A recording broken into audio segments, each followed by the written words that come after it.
സങ്കീർത്തനങ്ങൾ 13:2 എത്രത്തോളം ഞാൻ എന്റെ ഉള്ളിൽ വിചാരം പിടിച്ച് എന്റെ ഹൃദയത്തിൽ ദിവസം പ്രതി ദുഃഖം അനുഭവിക്കേണ്ടി വരും, എത്രത്തോളം എന്റെ ശത്രു എന്റെ മേൽ ഉയർന്നിരിക്കും എന്ന് എഴുതിയിരിക്കുന്നുവല്ലോ.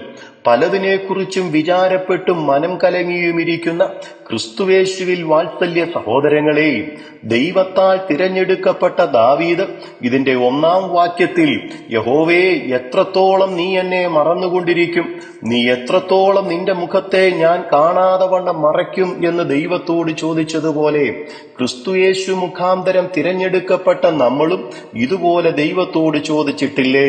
തന്റെ പരാജയം കാണുവാൻ ആഗ്രഹിച്ചിരിക്കുന്ന വൈരികളെക്കുറിച്ചും തന്റെ മേൽ ഉയർന്നിരിക്കുന്ന ശത്രുവിനെക്കുറിച്ചും ദാവീദ് ഇതിന്റെ 4-ാം വാക്യത്തിൽ ഞാൻ അവനെ തോൽപ്പിച്ചു കളഞ്ഞു എന്ന് എന്റെ ശത്രു പറയരുതേ, ഞാൻ ഭ്രമിച്ചു പോകുന്നതിനാൽ എന്റെ വൈരികൾ ഉല്ലസിക്കയുമരുതേ എന്ന് പ്രാർത്ഥിച്ചതുപോലെ നമുക്കും പ്രാർത്ഥിക്കാം.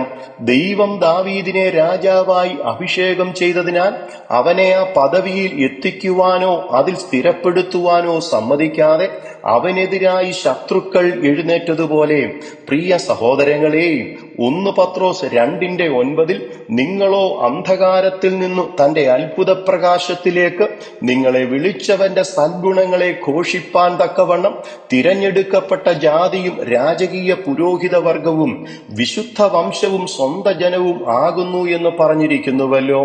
അതുകൊണ്ട് നാം ആ പദവിയിൽ എത്തുവാനോ അതിൽ തുടരുവാനോ സമ്മതിക്കാതെ ശത്രുവായ സാത്താൻ നമുക്ക് എതിരായി പല വ്യക്തികളിലൂടെയും അല്ലാതെയും ഭീഷണിപ്പെടുത്തുവാൻ ശ്രമിക്കുമ്പോൾ നാം ഭയപ്പെടാതെ യഹോവയിൽ ആശ്രയിക്കുക. 2 കൊരിന്ത്യർ 2:11 സാത്താൻ നമ്മെ തോൽപ്പിക്കരുത്, അവന്റെ തന്ത്രങ്ങളെ നാം അറിയാത്തവരല്ലല്ലോ എന്ന് പറഞ്ഞിട്ടുണ്ടല്ലോ. നമ്മളുടെ കർത്താവായ യേശുക്രിസ്തു ഇന്നും ജീവിച്ചിരിക്കുന്ന നല്ല കർത്താവായി നമുക്കുള്ളതിനാലും ഈ കർത്താവ് ശത്രുവിനെ തോൽപ്പിച്ച് ജയം പ്രാപിച്ച കർത്താവാകയാലും നമുക്ക് എല്ലായ്പ്പോഴും ഈ കർത്താവിനോട് കൂടെ നടക്കാം. അങ്ങനെയെങ്കിൽ നാം പരാജയപ്പെടുവാൻ ഇടവരികയില്ല. ദൈവം അതിന് കൃപ ചെയ്തു തരുമാറാകട്ടെ. God bless you.